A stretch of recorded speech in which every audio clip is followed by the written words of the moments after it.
Bonjour et bienvenue pour les dernières news de l'année 2024. Avant que celle-ci se termine, je voulais faire le point sur les derniers rebondissements concernant le dossier KTM. Mais aussi vous parler d'une nouvelle de Royal Enfield qui est beaucoup plus joyeuse et qui devrait ravir tous les fans de la marque indienne.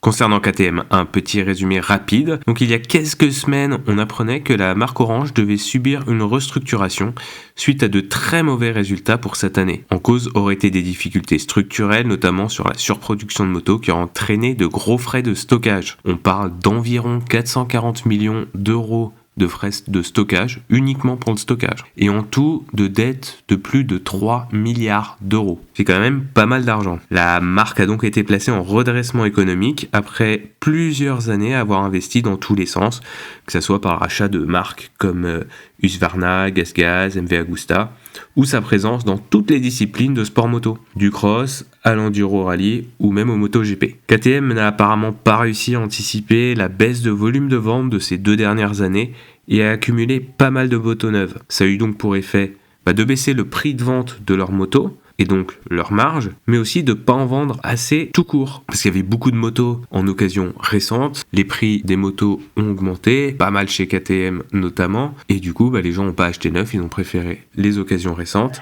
Après on est rentré dans le cercle vicieux qui fait qu'ils ont eu pas mal de motos à stocker invendues. D'un point de vue de strictement financier, la situation boursière du groupe KTM a chuté, et ce qui n'a pas donné envie à de nouveaux investisseurs d'investir leur argent dans la marque. Cette spirale négative a donc continué et on arrive donc à la restructuration nécessaire de KTM. Une des conséquences de celle-ci, de façon pour l'instant officieuse mais qui a l'air quand même d'être bien partie malheureusement pour se réaliser, c'est MV Agusta. MV Agusta qui va subir les grosses conséquences de cette restructuration. C'est les derniers arrivés dans le groupe et ce sera sûrement donc les premiers lâchés. Comme je vous le disais, il n'y a rien d'officiel, ce sont que des bruits qui courent.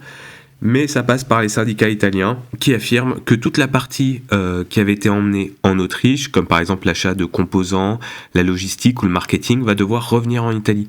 Ça va donc demander une grosse réorganisation. Parce que tout ça, il n'y avait plus personne qui le faisait en Italie, donc il va falloir de nouveau recruter, retravailler les bureaux en Italie, etc. Les chaînes de production, et ça, malheureusement, ça va prendre pas mal de temps et pas mal d'argent, ce qu'ils n'auront plus forcément, vu qu'ils vont être lâchés par KTM, si ça se fait bien entendu. Du coup, on va avoir tous les nouveaux projets qui devaient arriver pour MV Agusta qui sont mis gros stand-by, et il va falloir qu'ils refassent des nouveaux contrats avec des nouveaux fournisseurs, et ça sent vraiment pas très bon. Ce qui est très dommage parce que c'est une marque qui est quand même emblématique, même si elle est très niche forcément parce que de par le prix et la spécificité de leur moto, mais ça serait très dommage à mon avis que ça devienne une autre marque italienne qui ne soit qu'une façade à une marque chinoise. Pour la partie un peu plus good news concernant KTM, on a appris en décembre qu'il allait y avoir une validation du plan de sauvegarde proposé par KTM, ce qui veut dire que la marque ne va pas totalement disparaître, même si ça va demander d'énormes sacrifices. Tous les détails seront connus courant janvier, je vous tiendrai au courant dès que ça sort. Pour les détails, c'est pas la totalité du groupe KTM qui est dans le rouge, c'est que 3 entités sur 60. Donc on a la partie assemblage de motos, la partie métallurgie qui s'occupe de faire les châssis, les radiateurs, etc.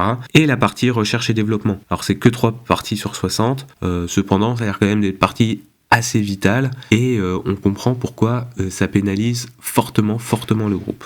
Donc la bonne nouvelle, c'est que la partie pièces détachées devrait être assurée, et donc toutes les motos pourront être entretenues dans le réseau KTM sans souci. Les motos qui ont été commandées à l'automne pourront être livrées en début d'année. Après, par contre, pour le reste, les usines rouvriront qu'en mars-avril pour notamment les grosses cylindrées, et du coup il va y avoir un bon temps d'attente avant de pouvoir livrer le reste des motos 2025. Après, savoir ce qu'ils vont faire de toutes les motos, les 265 000 motos qu'ils ont en stock dans des containers invendues, ça c'est une bonne question, parce que je suis pas sûr qu'elles soient toutes Euro 5+, donc est-ce qu'elles vont pouvoir être toutes vendues à partir du 1er janvier ?